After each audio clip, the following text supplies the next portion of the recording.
जब तक आप जीवित हैं, आप अपने बच्चों के गार्जियन के रूप में बुढ़ापे में भी स्ट्रिक्ट रहें, ताकि उन्हें डर बना रहे। हाँ, कुछ पर्सनल मामलों में आप दखलंदाजी ना करें, लेकिन अन्य मामलों में आप सदैव दृढ़ बने रहें। अगर आपसे बेटा या बहू कुछ गलत तरीके से बात करते हैं, तो आप तुरंत विरोध करें। आधे से ज़्यादा समस्या तभी होती है जब माँ बाप शांत होकर बातों को सहने लगते हैं। भले ही आप बहू बेटे के घर जाकर रह रहे हैं, फिर भी उन्हें कभी एहसास ना दिलाएं कि वे घर के मुखिया हैं, आप नहीं। अधिकारों का हनन तभी होता है जब हम अपने अधिकार को अपने हाथों से छोड़ने लगते हैं। अपने रिटायरमेंट से पहले ही आप किसी समाज सेवी संस्था से जरूर जुड़ जाएं। वहाँ आपकी उम्र के हिसाब से आपको काम सौंपा जाता है, क्योंकि बुढ़ापे में समय काटना बहुत मुश्किल होता है और वहीं से आपके मन में तरह तरह के नेगेटिव विचार भी आने लगते हैं।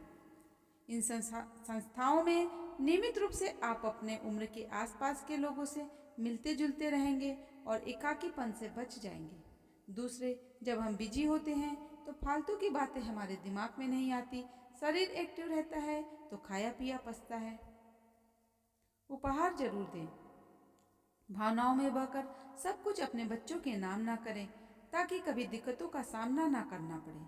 हाँ, जो भी आपके पास रखा हो, समय समय पर बर्थडे एनिवर्सरी पर छोटे छोटे अमाउंट को निकाल कर आप उनको उपहार जरूर दें।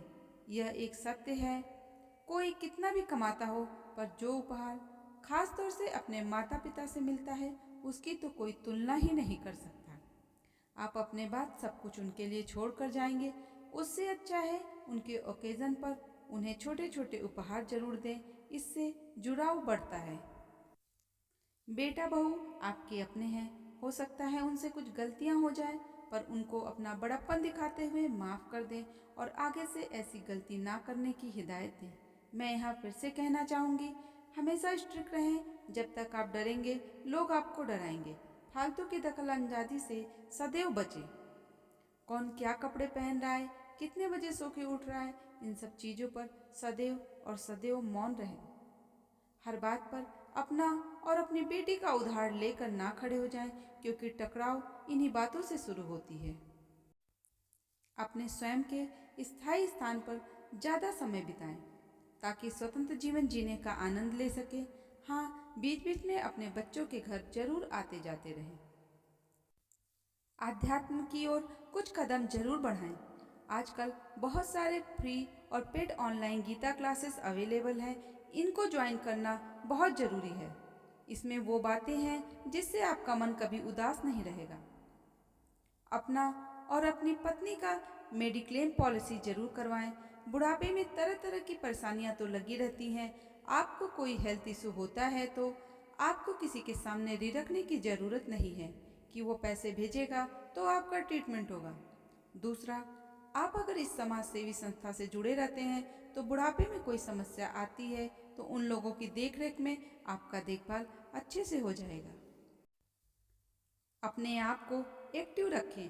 कोई भी कला, भाषा, बागवानी, संगीत या खाना बनाने आदि में अपनी रुचि बढ़ाएं। आजकल यूट्यूब पर सब कुछ मौजूद है। आप अपने सामर्थ्य अनुसार घर के कामों में हेल्प करिए। इस तरह से आप खुद को बिजी रख सकते हैं। इंटरनेट अर्थात कंप्यूटर चलाना जरूर सीखें। हालांकि अब तो सभी को आता है, पर फिर भी जो लोग वृद्धावस्था के कगार पर हैं और उनको नहीं आता, वो अभी से ही थोड़ा थोड़ा समय निकालकर इंटरनेट और कंप्यूटर चलाना जरूर सीखें।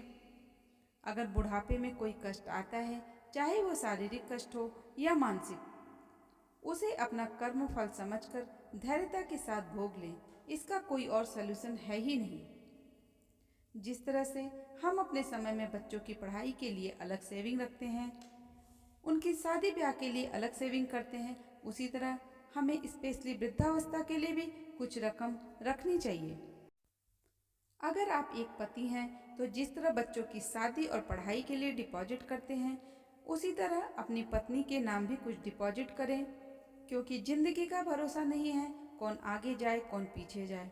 पर पति होने के नाते उनके लिए कुछ चीज़ें जरूर निर्धारित कर लें अपने समझ के अनुसार, क्योंकि हर पत्नी में धैर्यता की कमी होती है और बुढ़ापे में अगर बेटी दामाद बेटा बहू कोई भी कुछ कहे तो इस मानसिक तनाव को विशेषकर आपकी अनुपस्थिति में झेलना उनके लिए मुश्किल होगा। दोस्तों, वीडियो पसंद आई हो तो इसे लाइक, शेयर और सब्सक्राइब